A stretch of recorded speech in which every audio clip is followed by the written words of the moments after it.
నా పేరు సిహెచ్ శ్రీనివాసులు, అందరూ రాయుడు అని పిలుస్తారు. నేను 2019 సంవత్సరం నుంచి వినీత మేడం వాళ్ళ దగ్గర నమ్మకంగా పనిచేస్తూ ఉన్నాను. అయితే గత 1.5 సంవత్సరం నుంచి నేను రోజు ఇంటికి వెళ్ళేటప్పుడు తాగుతా అంతా చేస్తూ ఉన్నాను. ఇవి నేను హేమంత్ అనే అతనికి చెప్తా ఉన్నాను, ఇంటికి వెళ్ళినప్పుడు తాగుతా ఉన్నాను అని చెప్పేసి. అయిపోయిన తర్వాత నవంబర్ నెలలో టీడీపీ జనసేన సమన్వయ మీటింగ్ జరిగింది. సమన్వయ మీటింగ్ జరిగినప్పుడు టీడీపీ పార్టీ ఆఫీస్కి వెళ్ళాను. పార్టీ ఆఫీస్కి వెళ్ళిన తర్వాత జనసేన పార్టీలో ఉండే పేట చంద్ర అనే అతను, ఎమ్మెల్యే సుధీరెడ్డి మనిషి సుజిత్ ఇద్దరు మాట్లాడుకుంటూ ఉంటే నేను వాళ్ళ దగ్గరికి వెళ్ళాను. వాళ్ళ దగ్గరికి వెళ్ళినప్పుడు చంద్ర వచ్చేసి సుజిత్కి నన్ను పరిచయం చేశాడు. మీ ఎమ్మెల్యేకి మీ సీనియర్ ఉన్నాడు కదా, ఆ విధంగా మా మేడం వాళ్ళకి ఇటుమాతో రాయుడు 24 గంటలు పక్కనే ఉంటాడు అని చెప్పేసి నన్ను అప్పుడు పరిచయం చేసి మరి నా నెంబరు సుజిత్కి తీపిచ్చాడు. సుజిత్కి తీపిచ్చిన తర్వాత దానికి పక్క రోజు నేను రేణుగుంట నుంచి కళాశ్రీకి వెళ్తా ఉంటే ఆయన బస్టాండ్ దగ్గర చంద్ర బస్టాండ్ దగ్గర ఉన్నాడు. బస్టాండ్ దగ్గర ఉంటే మనతో ఇంటి వరకు వదులురాను అని నేను చెప్పాను. చెప్తే సరే వదులుతాను రాయుడు, వదాంరా, నాకు హేమంత్ చెప్పాడు నువ్వు తాగుతామని చెప్పేసి.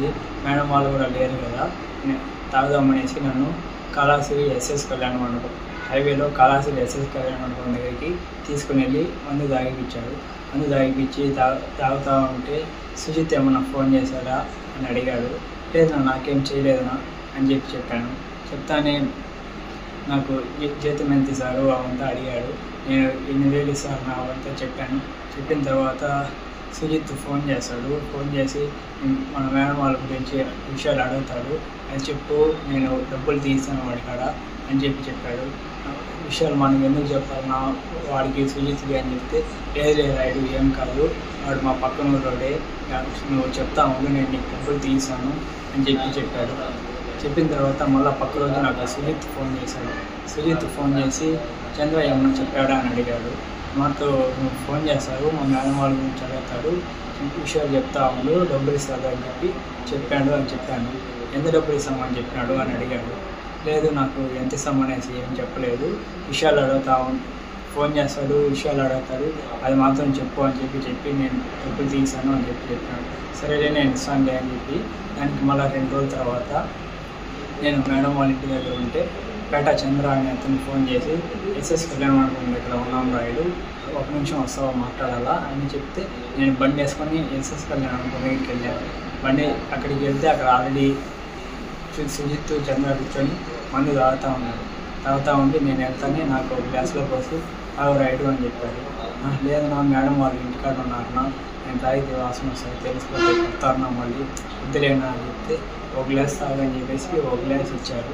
1 గ్లాస్ ఇచ్చిన తర్వాత నీకు చెప్పినాను కదా మేడం వాళ్ళ గురించి అడుగుతూ ఉంటాడు, ఫోన్ విషయాలు అడుగుతాడు, డబ్బులు ఇచ్చిస్తాడు అని చెప్పేసి చెప్పాను కదా అని చెప్పి అడిగినాడు.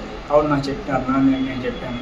చెప్పిన తర్వాత 30 లక్షలు ఇస్తాడంట సుజిత్, విషయాలు చెప్తా ఉండు అని చెప్పాడు. 30 లక్షలు అంత డబ్బులు ఎందుకు అని చెప్తే నీకు చెప్పావు కదా 8,000 జీతం అని చెప్పేసి నేను అడిగిన బయట వెళ్ళి బాగా హ్యాపీగా ఉంటాడు అని చెప్పేసి అప్పుడే నాకు 2 లక్షలు తీసి ఇచ్చాడు.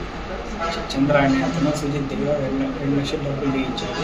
ఆ 2 లక్షల డబ్బులు నేను తీసుకొని నేను ఇంకా డబ్బులకి గుర్తుపడి ఇంకా డబ్బుల కోసం డబ్బు పైన ఆశ చేసి ఇంకా 2 లక్షలు ఇచ్చారంటే ఇంకా 30 లక్షలు కూడా ఇస్తారు అని చెప్పేసి ఆ డబ్బులు కూడా తీసుకుందామని చెప్పేసి నేను ఆ 2 లక్షల డబ్బులు తీసుకొని పార్టీ ఆఫీస్కి వెళ్ళిపోయి అక్కడ నా రూమ్లో నా ర్యాక్లో నేను దాచిపెట్టేసి మళ్ళీ ఇంటికి వెళ్ళినప్పుడు ఇంటికాడ పెట్టేసి ఖర్చు పెట్టేస్తూ ఉంటే అప్పుడు నాకు సుజిత్ ఫోన్ చేయడం స్టార్ట్ చేశాడు. ఫోన్ చేసి విషయాలు అడుగుతూ ఉన్నాడు, ఎక్కడ వెళ్తున్నారు ఏం చేస్తున్నారు అంతా అడుగుతూ ఉన్నాడు. నేను మొత్తం నేను చెప్తా ఉన్నాను. చెప్పేసి టికెట్ కోసం ఏమైనా ట్రై చేస్తున్నారా అవంతా అడిగాడు. అవును మనతో పార్టీ ఆఫీస్కి వెళ్తున్నారు, పార్టీ ఆఫీస్లో మాట్లాడుతున్నారు, నాదెల్లో మనతో మాట్లాడుతున్నారు అవి మొత్తం నేను చెప్పేసి ఇంకా ఎలక్షన్ అంతా అయిపోయింది.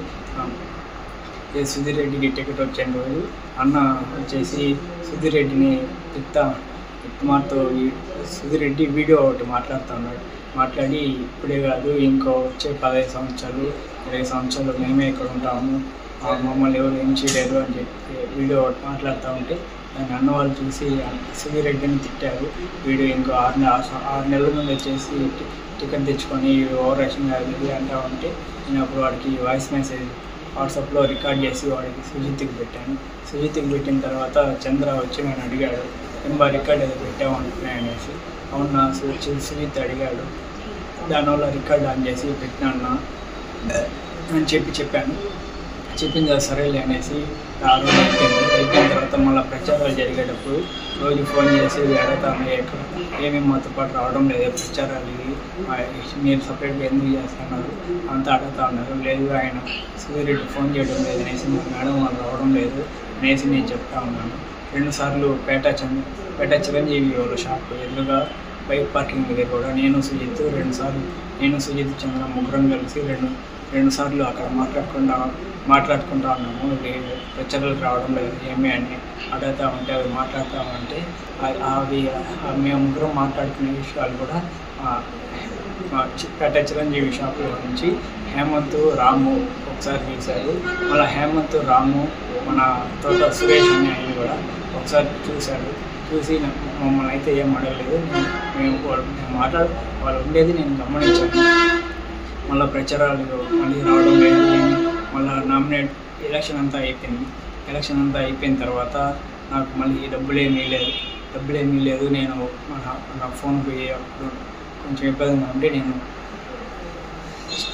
చంద్ర షాప్ దగ్గరికి వెళ్ళి అడిగాను, నా 30 లక్షలు ఇస్తామని చెప్పినారు అనేసి నేను విషయాలన్నీ చెప్పాను కదా.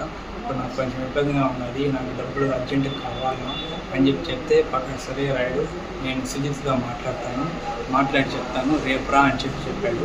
సరే అనేసి నేను అప్పుడు ఇంటికి వెళ్ళిపోయేసి మళ్ళీ పక్క రోజు చంద్ర షాప్ దగ్గరికి వెళ్ళి ఏమన్నా మాట్లాడినావన్నా అంటే మనం మాట్లాడినాను పలా వేరే రమ్మన్నాడు అనేసి నన్ను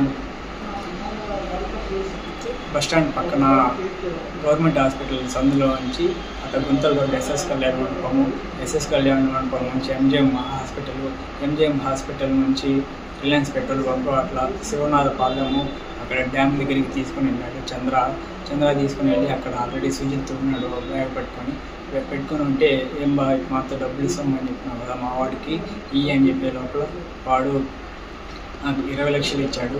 20 లక్షలు ఇచ్చే లోపల నేను చంద్రాన్ని అడిగినాను, ఏమన్నా నువ్వు తీసా అని చెప్పి 30 లక్షలు కదన్నా మళ్ళీ ఏమన్నా 20 లక్షలు ఇచ్చారు అని చెప్తే లేదు దానికి ఆయన సుధీర్ రెడ్డి వీటితో ఏదో మాట్లాడతాడంట, ఇంకో పని ఏదో చేయాలంట, ఆ పని చేసిన తర్వాత ఆయనే ఇస్తాడంట 30 లక్షలు అని చెప్పి ఇప్పుడు ఆలోపు 20 లక్షలు పెట్టుకో అని చెప్పేసి ఇమ్మని చెప్పాడు అని చెప్పి సుజిత్ చెప్పాడు.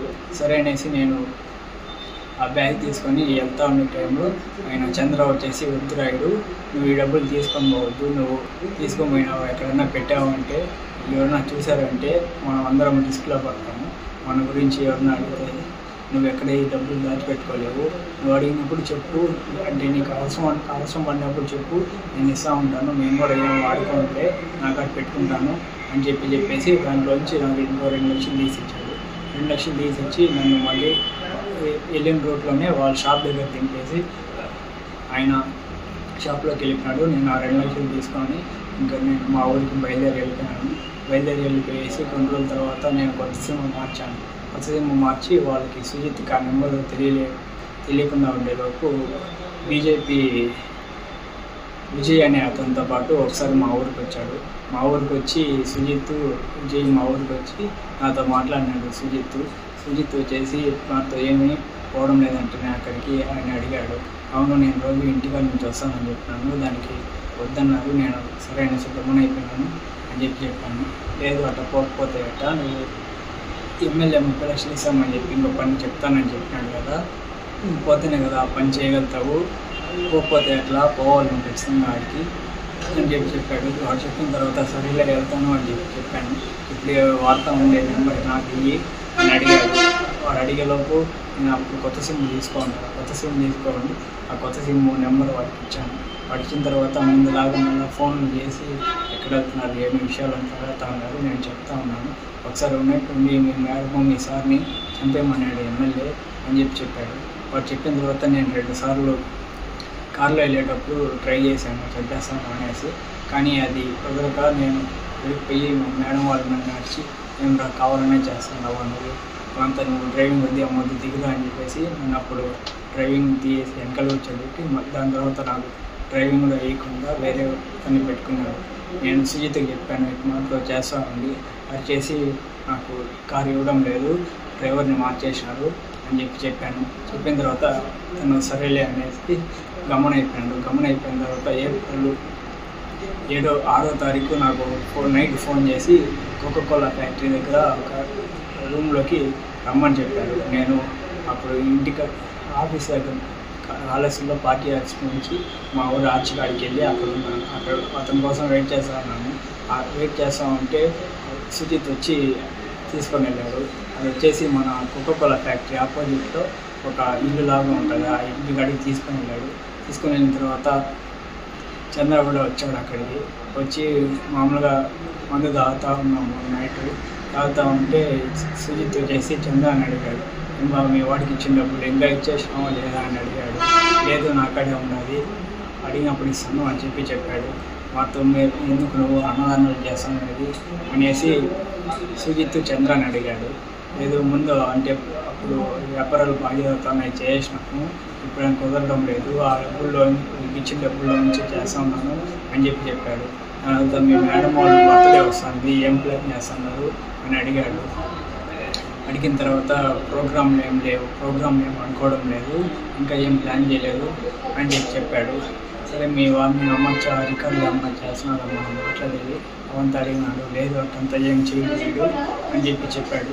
చెప్పిన తర్వాత అతను చంద్ర అని అతనికి ఫోన్ వచ్చేటప్పుడు బయటికి వెళ్ళి ఫోన్ మాట్లాడుతా అట్లే వెళ్ళిపోయినాడు. ఆలోపు నాకు కూడా మంది ఎక్కువైపోయి నేను పడుకునేసే టైంలో సుజిత్ వచ్చేసి నాకు ఫోన్ తీసుకున్నాడు. నా ఫోన్ తీసుకొని ఏదో నైట్ మొత్తం చూశాడు. చూసిన తర్వాత మళ్ళీ నేను అప్పుడు పడుకునేసాను. తెల్లవారితో లేచి ఫోన్ తీసే లోపల ఛార్జింగ్ అయిపోయా.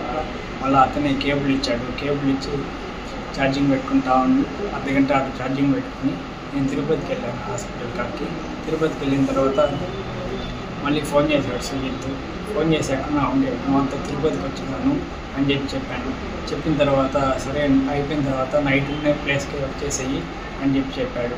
సరే అనేసి నేను అక్కడ అయిపోయిన తర్వాత నాతో పవన్ అనే అతను ఉంటే అతన్ని వాడికి మెట్టుకండే దగ్గర టిఫన్ అంతా తీపిచ్చి వాడికి మందు తీసుకోమని చెప్పేసి వాడికి చెప్పి ఆర్చికార్ దిగేసి వాడిని పంపించేసి సుజిత్ వచ్చి నన్ను ఆ రూమ్ కాడికి తీసుకొని పోయినాడు. రూమ్ కాడికి తీసుకొని పోయి బిర్యానీలు మందు అంతా తీసుకొని వచ్చి తాగుతా ఉండి తింటా ఉండే టైంలో మధ్యాహ్నం టైంలో ఎమ్మెల్యే సుధీరెడ్డి ఆ రూమ్ దగ్గరికి వచ్చాడు. రూమ్ దగ్గరికి వచ్చేసి ఏమో నువ్వేనా అంతా అక్కడ పనిచేస్తూ ఉండేది అని అడిగాడు. అవును నేనే అని చెప్పాను. ఎంత సార్ నీకు జీతం అంతా అడిగాడు. నేను 9,000 ఇస్తున్నారు అని చెప్పాను. 9,000 ఇంకా ఎవరన్నా పని చేస్తారా, నేను 19,000 ఇస్తాను, నా కాడికి వచ్చేసి అని అడిగాడు. లేదు మా మేడం వారికి 10వ వచ్చిన తర్వాత కారు ఇల్లు కొనిస్తామని చెప్పారు, దానికోసం నేను ఆడే ఉన్నాను, మా ఇంట్లో వాళ్ళు కూడా అక్కడే ఉన్నామా అని చెప్తారు అని చెప్పాను. సరే నువ్వు రాకపోతే పోయినావు, మీ మామ కోవిడ్లో ఉంటాడంటని, మీ అత్త మీ చెల్లెలు కోడూరులో ఉంటారంట, ఈ మధ్య పెళ్ళి ఉంటుంది చెల్లెలకి, మీ అవ్వ ఒకటే ఇంట్లో ఉంటారంట కదా, మీది బొక్షంపాలెం అంట కదా అని అడిగాడు. అవును నీకు ఇవన్నీ ఎట్లా తెలుసు అని చెప్తే నేను ఎమ్మెల్యే నాకు ఇవంతా తెలియకుండా ఉంటుందా అని చెప్పాడు. చెప్పిన తర్వాత మావాడు ఆల్రెడీ 20 లక్షల డబ్బులు నన్ను ఇచ్చినారా అని అడిగాడు. అవును ఇచ్చాను అని చెప్పాను.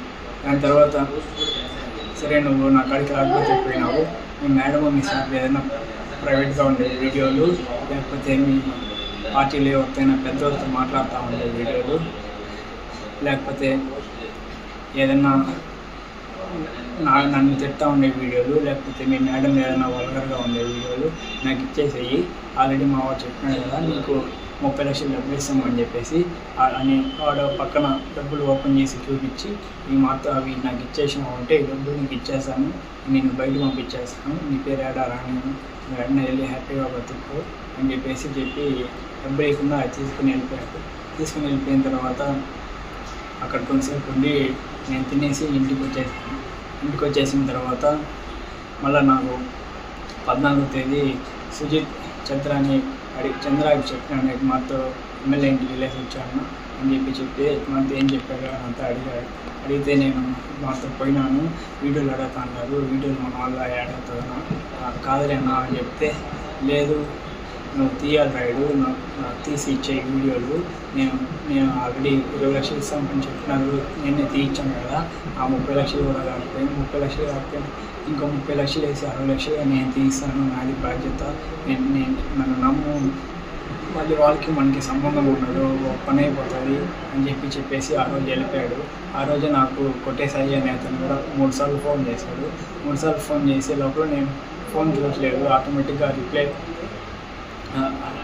కాల్ యూ బ్యాక్ అనేసి పెట్టిన తర్వాత అతను నాకు మెసేజ్ పెట్టాడు.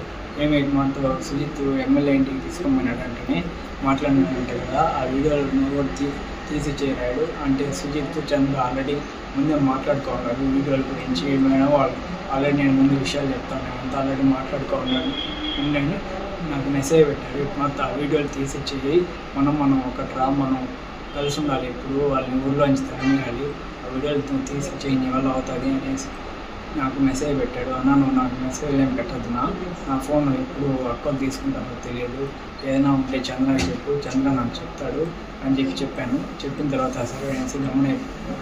దాని తర్వాత 23వ తారీఖు వరకు అప్పటి వరకు నేను వీడియోలు ఏం తెలియదు.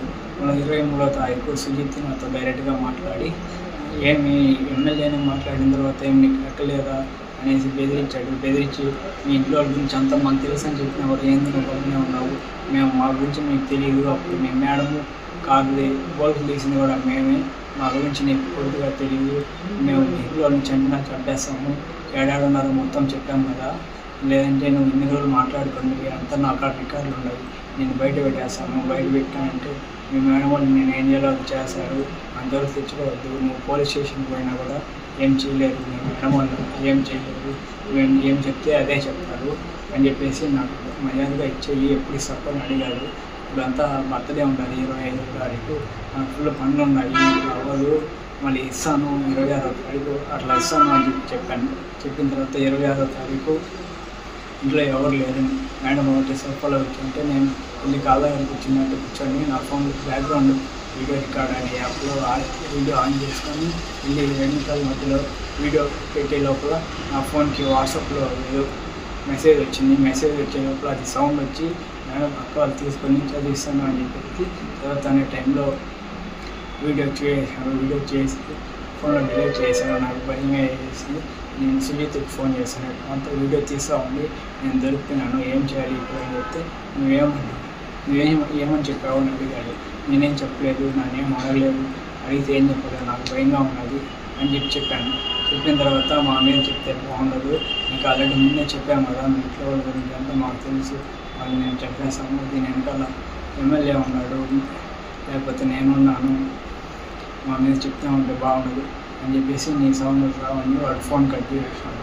ఫోన్ కట్ చేసిన తర్వాత నేను ఏం చేయాలో తెలియక నేను కొట్టేసాయి అని అతనికి మెసేజ్ పెట్టాను. నాకు మనతో వీడియో గురించి తెలుసు కదా, నాకు తీస్తాను దొరుకుతున్నాను, ఏం చేయాలి నా అని చెప్తే వాడు కూడా ఏం రిప్లై లేదు. దాని తర్వాత నేను పేట చంద్ర కూడా మెసేజ్ పెట్టాను, మనతో వీడియో తీస్తాను దొరికిపోయినా అని చెప్పే లోపల ఆయన అవునా ఎట్ట దొరికిపోయినావు రాయుడు, నా మీద చెప్పద్దు, డబ్బులు నేను తీసాను, నేను ఎట్టోట తెప్పించుకొని వచ్చేసింది అని చెప్పాడు. చెప్పిన తర్వాత నేను ఆ రోజు ఎమ్మెల్యేకి కూడా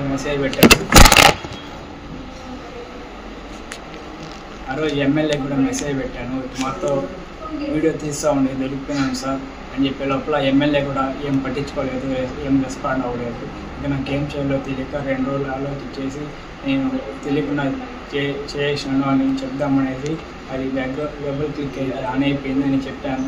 దానికి లేదు, ఒప్పుకోలేదు, అంటే మేడం వాళ్ళు నమ్మలేకుండా అంటే ఏం చేయాలో తెలియక నేనే తీసినాను అని చెప్పాను. లేదు నువ్వు ఇటంతా చేయవు, ఇన్ని రోజుల నుంచి మాకు అన్నావు కదా, నువ్వేందో మాకు తెలుసు, నువ్వు చేసినావు అంటే మేము నమ్మము అని చెప్పినాడు. ఇంక నేను ఏం చేయాలో తెలియక ఇక్కడ నుంచి అట్టైనా పారిపోయేసి వాడు చంద్ర కార్డు ఉండే డబ్బులు తీసుకుని ఇక్కడికైనా వెళ్ళిపోదాం అనేసి 4వ తారీఖు తెల్లవారితో వెళ్ళిపోదామని ట్రై చేశాను. కానీ ఇల్లు మొత్తం బీగాలు వేస్తున్నారు, బీగాలు గమనైపోయినాను. ఆ రోజు మధ్యాహ్నం ఇంకా పైనుంచి దూకేద్దాం అనేసి నేనే మిద్దిపై నుంచి కింద దూకేసి వెళ్ళిపోదాం అనుకున్నాను. కానీ అప్పుడు ఖాళీ వెళ్ళిపోయేలోపల ఇంకా ఏం చేయడానికి గమనైపోయిన తర్వాత ఇంకా మళ్ళీ అడుగుతా ఉండేలోపు ఇంకెట్లయితే అట్లయితే చెప్పేద్దామా అని చెప్పేసి ఇంకా ఎమ్మెల్యే ఉన్నాడు, చంద్ర ఉన్నాడు, సుజిత్ అందరి మీద చెప్పేశాను.